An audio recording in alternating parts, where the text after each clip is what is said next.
Certain subjects, words, and criticisms have the power to shake us to our core. Let's talk about the power that words have over us. They sometimes carry heavy emotional and psychological weight. They can lift us up, or they can also crush us. Many people don't realize that when we have a strong emotional reaction to something someone says, it creates an energetic hook that stays with us. This persistent hook compels us to replay the conversation in our minds as we seek to unravel and soothe the pain and discomfort it has left behind. Once a hook is set, it can be triggered whenever the memory resurfaces, causing pain and emotional ripples. This creates a cycle where the brain repeatedly revisits and reignites the original hurt as it struggles to let it go. To free themselves from these hooks, most people try to rethink the situation, imagining better responses or clever comebacks. They seek validation or clarity, often engaging in an internal dialogue to make sense of it all. None of these methods effectively remove the hook. In fact, they often drive it in deeper. The real solution is to delve into the root of the thought. What emotion is fueling this persistent feeling? By uncovering and addressing the underlying emotion, we can begin to release the hook and heal the emotional wound that sustains the thought. Every energy exchange carries the potential to become a hook. A hook forms when energy gets stuck within you, rather than flowing through like a gentle breeze. If any part of you clings to a certain situation or conversation, you become the one who sets the hook, not the other person. Often, the other person remains unaware of this subtle impact. This is why assigning blame is futile. The power to release the hook and heal lies within you. A consistent meditation practice helps prevent hooks from taking hold. It enhances our ability to calm the nervous system and move through the motions with greater ease. Confronting painful emotions directly may be daunting, yet it is crucial for holistic healing and health. If we bypass this process, the unresolved pain can resurface later as insomnia, hostility, anger, or fear. Embracing and integrating these experiences is the key to maintaining inner harmony and well-being. Not to mention, if you're unfamiliar with how to navigate feelings of anger and fear, you may internalize them, believing, "It's all my fault." This self-reproach can sap your physical, emotional, and spiritual energy, rendering even the smallest actions daunting. Even so, you have the capacity to learn how to notice and observe these emotions, and to transmute and release the pain with love and grace. By quickly recognizing painful emotions and processing them, you can restore your inner balance and vitality. Though certain emotions may originate from childhood experiences and subconscious imprints in our nervous system, they persist for one primary reason: not knowing how to handle pain. When we lack the means to address and process pain, we inevitably experience suffering. Letting go of the past can mean different things to different people, often depending on individual circumstances.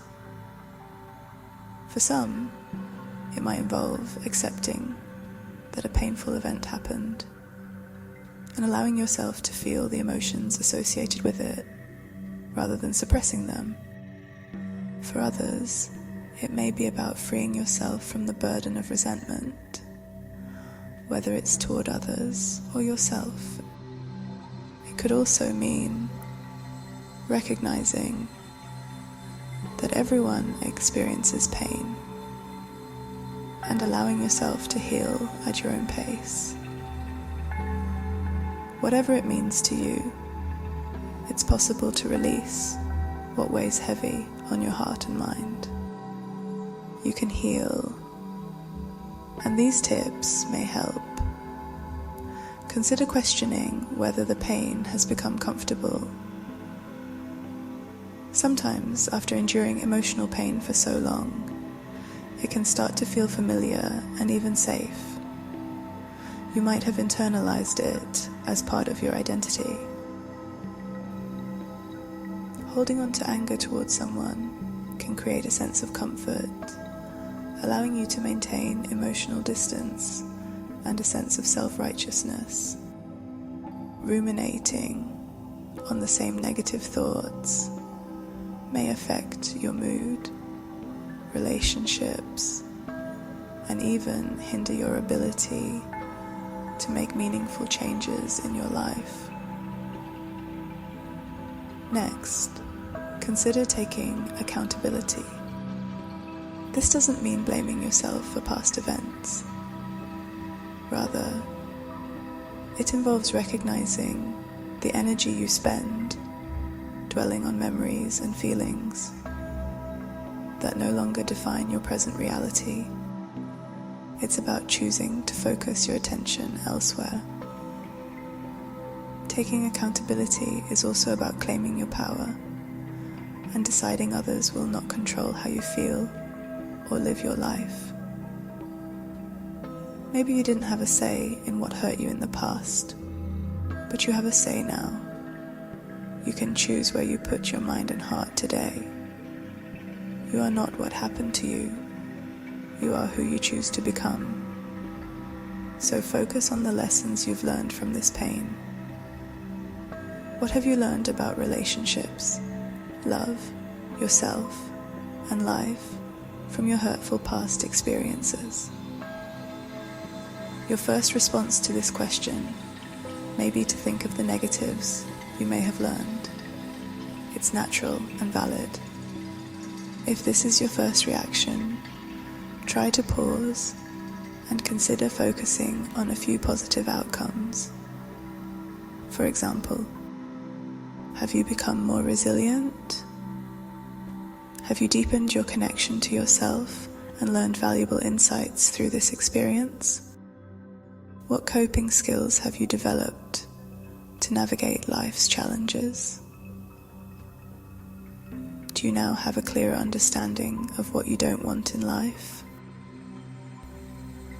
Focusing on these lessons may make it easier to let go. Moving forward, create space for the new.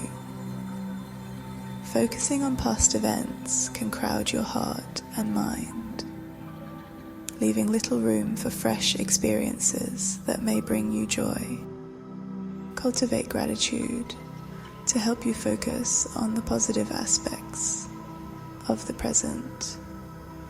You can be eager for change while still appreciating what you have. Consider committing to a new hobby or activity each month that aligns with the person you're becoming. Prioritize your self-care and mindfulness practices to nurture your growth. When you cling to your pain, resentment, or hurtful memories, you essentially put those experiences on a constant loop. This can trap you in the past, preventing you from fully engaging with the present moment. Instead of responding to life as it is, you might find yourself reacting from a place of past hurt, subconsciously recreating the very situations you're trying to avoid. As Carl Jung wisely noted, until you make the unconscious conscious, it will direct your life, and you will call it fate. Remember, by confronting and processing your pain, you open the door to healing and transformation. Embrace the present and allow yourself to let go of what no longer serves you, making room for new experiences and growth.